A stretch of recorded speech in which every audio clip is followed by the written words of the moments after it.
وہ جیسے گنبد خضرا چمکتا ہے، نہ یہ سورج چمکتا ہے نہ وہ چندہ چمکتا ہے، مدینے میں وہ جیسے گنبد خضرا چمکتا ہے، نہ سمجھو خانہ کعبہ کے اندر حجر اسود ہے، وہ پتھر ہے مگر ہیرے سے بھی زیادہ چمکتا ہے۔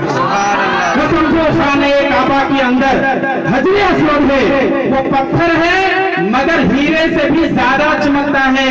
اور یہ پڑھ کر عالم اسلام کے مفتی سبھی بولے امام احمد رضا خان کا ہر ایک فتویٰ چمکتا ہے۔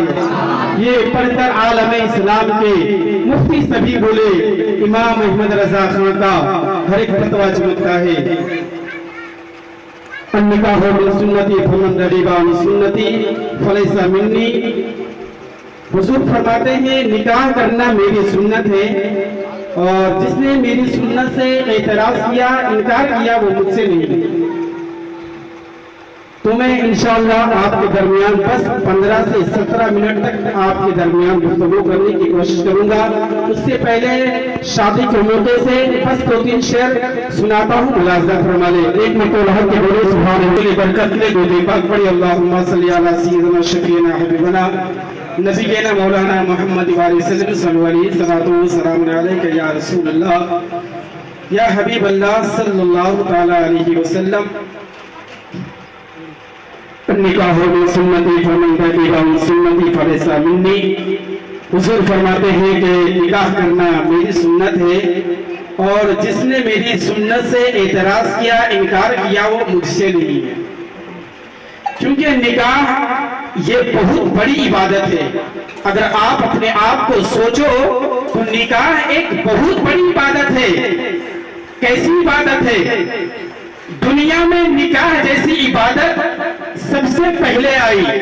روزہ بھی بعد میں آیا، نماز بھی بعد میں آیا، حج بھی بعد میں آیا، زکوٰۃ بھی بعد میں فرض ہوا، لیکن نکاح ایک ایسی عبادت ہے، نکاح ایک ایسی عبادت ہے جو دنیا میں سب سے پہلے آئی ہے، جو دنیا میں سب سے پہلے آئی ہے۔ اور کہاں آئی ہے یہ بھی میں بتا دینا چاہتا ہوں۔ نکاح کہاں آئی ہے؟ یہ نکاح سب سے پہلے جنت میں آئی تھی۔ اس وقت نکاح جیسی عبادت جنت میں آ چکی تھی، جنت میں، اور اس وقت جو کوئی انسان دنیا پہ قدم بھی نہیں رکھا تھا، اسی وقت نکاح جیسی عبادت آئی تھی، اسی وقت نکاح جیسی دنیا میں عبادت آئی تھی۔ سب سے پہلا نکاح دنیا میں حضرت آدم علیہ السلام کو ہوا، بولے سبحان اللہ۔ سب سے پہلا نکاح دنیا میں حضرت آدم علیہ السلام کو ہوا۔ کہاں ہوا؟ جنت میں ہوا۔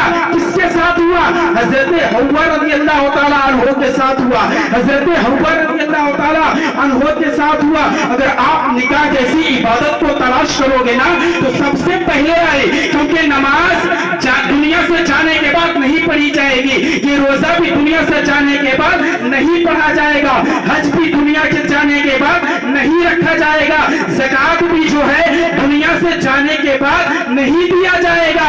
لیکن یہ نکاح جیسی عبادت ہے نا جو وہاں بھی کام آئے گا، نکاح جنت میں بھی کام آئے گا، کیونکہ نکاح مومنین کا نکاح مومنات کے ساتھ ہوگا، مومنین کا نکاح مومنات کے ساتھ ہوگا۔ ہاں، اور یہ نکاح اول بھی ہے اور آخر بھی عبادت ہے۔ پیارے سنو، نکاح کیا ہوتا ہے؟ نکاح کیونکہ ہمارے اور آپ کے لیے بہت بڑی دولت ہے، بہت بڑی نعمت ہے نکاح، اور کیونکہ نکاح بہت بڑی دولت ہے۔ حضرت علامہ فقی ابو لیث فرماتے ہیں کہ نکاح 4 چیزوں کے ذریعے نکاح ہوتا ہے۔ آقا فرماتے ہیں، رسول اعظم صلی اللہ علیہ وسلم نے ارشاد فرمایا کہ نکاح 4 چیزوں کے ذریعے ہوتا ہے۔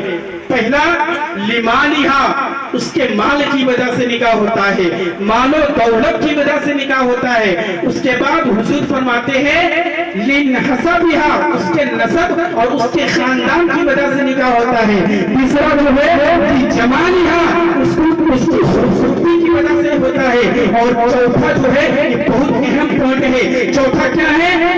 دینہا، نکاح یا تو دین کی وجہ سے ہوتا ہے۔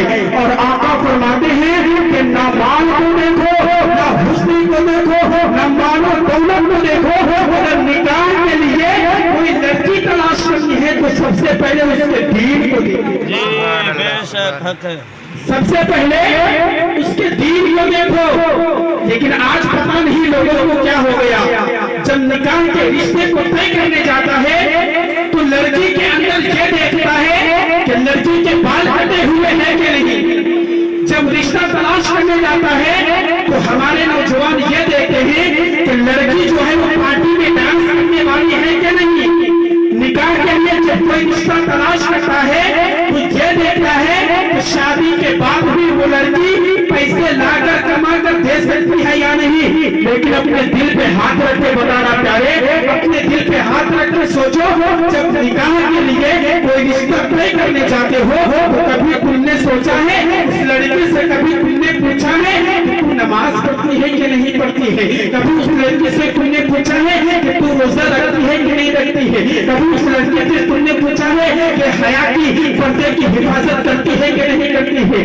لیکن آج کل یہ نہیں دیکھا جا رہا ہے، لوگ یہ بھی نہیں پوچھتے ہیں کہ پردے میں رہتی ہے کہ بے پردہ رہتی ہے، نماز پڑھتی ہے کہ نماز نہیں پڑھتی ہے، قرآن پڑھتی ہے کہ قرآن نہیں پڑھتی ہے۔ ہاں، آج ہمارے معاشرے میں یہ سب خرابیاں پیدا ہو گئی ہیں، ہمارے معاشرے میں یہ سب بہت خرابیاں آ چکی ہے۔ جو لڑکی شادی کے بعد تو اپنے سینے سے لگا کر قرآن کو تو لاتی ہے مگر کبھی کھول کر بھی نہیں دیکھتی ہے، کبھی پڑھتی بھی نہیں ہے کہ قرآن کیا ہے، قرآن عبادت کرنے سے، قرآن کو پڑھنے سے کیا ملتا ہے، قرآن کو چھونے سے کیا ملتا ہے، قرآن کو دیکھنے سے کیا ملتا ہے۔ علماء فرماتے ہیں کہ قرآن کو دیکھنا بھی عبادت ہے، قرآن کو چھونا بھی عبادت ہے، قرآن کو چومنا بھی عبادت ہے، اور جو پڑھنا بھی نہیں جانتا ہے قرآن کو سننا بھی عبادت ہے۔ لیکن آج کل یہ دیکھا جا رہا ہے کہ جب لڑکی اپنے سسرال سے قرآن شریف کو لاتی ہے، نہ پڑھ کے دیکھتی ہے، نہ نماز پڑھتی ہے، نہ روزہ رکھتی ہے، کبھی یہ ہم نے سوچا بھی نہیں ہے۔ اور جب ہم رشتہ طے کرنے جاتے ہیں تو دیکھتے بھی نہیں ہے کہ لڑکی نماز پڑھتی ہے کہ نہیں پڑھتی ہے، روزہ رکھتی ہے کہ نہیں رکھتی ہے، ان چیزوں پہ ہمارا دھیان نہیں جاتا ہے۔ لیکن آؤ، رشتہ کیسا ڈھونڈنا چاہیے، رشتہ کیسا تلاش کرنا چاہیے، لڑکی کیسی ہونی چاہیے، نکاح کے لیے لڑکی کیسی تلاش ہونی چاہیے، نکاح کے لیے لڑکی ہمارے لیے کون سی اچھی ہونی چاہیے۔ اور میں آپ کو ایک بات بتاتا چلوں، حضرت عمر رضی اللہ تعالیٰ عنہ کا نام آپ نے تو بخوبی سنا ہی ہوگا۔